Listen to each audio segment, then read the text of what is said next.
তদন্ত ভারপ্রাপ্ত কর্মকর্তা এবং আমাদের হাইওয়ে থানার ভারপ্রাপ্ত কর্মকর্তা উপস্থিত আছেন। এই গ্রামের কৃতি সন্তান সাবেক চেয়ারম্যান জনাব শাহজাহান সিরাজ উপস্থিত আছেন। এই গ্রামের আমার শ্রদ্ধেয় বড় ভাই জনাব দেলার হোসেন মোল্লা উপস্থিত আছেন। এই গ্রামের বিশিষ্ট ব্যবসায়ী ছোট ভাই মোহাম্মদ জসিমউদ্দিন সহ অন্যান্য মুরব্বিয়ানগণ, সমবয়সী ছোট ভাইরা, আসসালামু আলাইকুম। আজকে অত্যন্ত দুঃখের সহিত বলতে হয়, আমরা আজকে কি নিয়ে এই আলোচনা সভা শুরু করলাম। এর থেকে লজ্জাজনক আর কিছু হইতে পারে না। এই সবগুলো গ্রামের কর্তৃত্বের ঐতিহাসিক অনেক বিবরণ আছে, অনেক নাম ডাক আছে, কিন্তু আজকে বিগত 15 হইতে 20 বছর যাবৎ আমরা অসহায়ত্বের মধ্যে বসবাস করতেছি। আজকে ফারুক মেম্বার হওয়ার পরে উদ্যোগ নিয়েছিল, আমরা দেখেছি এই গ্রামে আরো বহু লোক নেতৃত্ব দিয়েছে, এই গ্রামবাসী নেতা বানিয়েছে। আপনারা ভালো করে জানেন কোন নেতা যাদেরকে আমরা নেতৃত্ব দান করেছি, যাদের নেতৃত্বে আমরা চলেছি, আমরা কে কতটুকু সাহায্য সহযোগিতা পেয়েছি এই মাদকদ্রব্যের ব্যাপারে, এই মাদকদ্রব্য নিয়ন্ত্রণের ব্যাপারে। আলিয়াস সাহেব থাকতে মোটামুটি কয়েকটা পদক্ষেপ নিয়েছিল এটা উৎখাত করার জন্য, তারপরেও পারা যায় নাই।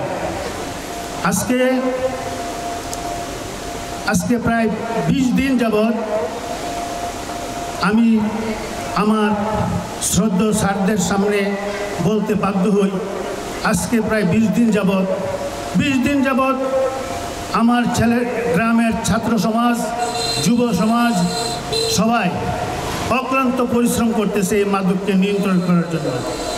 আমরা মুষ্টিময় 2-3টা ফ্যামিলির কাছে জিম্মি হয়ে আছি। শুধু মাদক দ্রব্যের জন্য জিম্মি নয় স্যার, অস্ত্রের সম্মুখীনও আমরা, অস্ত্রের মাধ্যমেও আমাদেরকে হুমকি ধুমকি দিয়েছে, আমরা জিম্মি হয়ে আছি। আমরা অনেকে অনেক কিছু করতে পারি, কিন্তু আমাদেরকে নানা রকমভাবে ভয় ভীতি দেখে।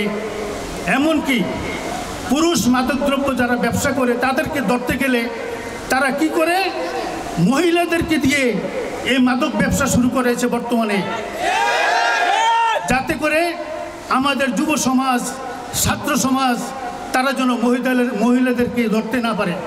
তারা নানা কায়দা কৌশল করে এই ব্যবসা পরিচালিত করতেছে, কিন্তু ছাত্র সমাজ, যুব সমাজ অক্লান্ত পরিশ্রম করতেছে। আমি আমার গ্রামের যুব সমাজ, ছাত্র সমাজ, অন্যান্য সকলকে আমি ধন্যবাদ জানাই।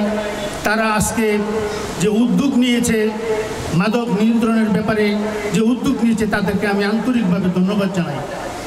আর প্রশাসনের কাছে আমার আকুল আবেদন রইল, আমাদেরকে জিম্মি থেকে মুক্ত করে দিন।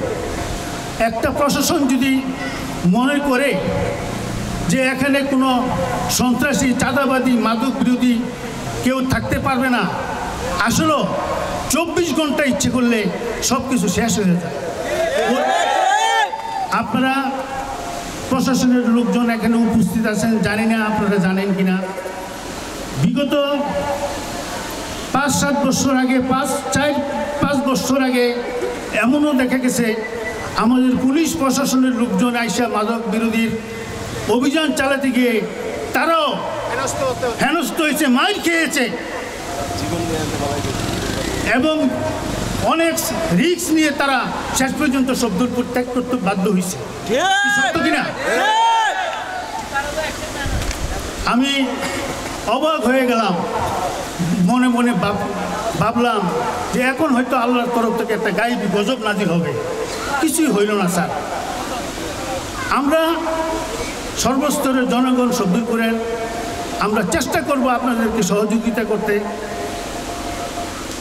আপনাদের কাছে আকুল আবেদন রইল, আপনারা মেহরবানি করে যদি সুনজর দেন তাহলে আমরা এই জিম্মি পরিবারগুলি থেকে বেঁচে থাকতে পারবো, আমাদের যুব সমাজ বেঁচে থাকতে পারবে, মাদক বিরোধী এই সন্ত্রাসী কর্মকাণ্ড এই দেশ থেকে উৎখাত হয়ে যাবে ইনশাল্লাহ। আপনারা প্রশাসনিকভাবে আমাদের উপজেলা নির্বাহী অফিসার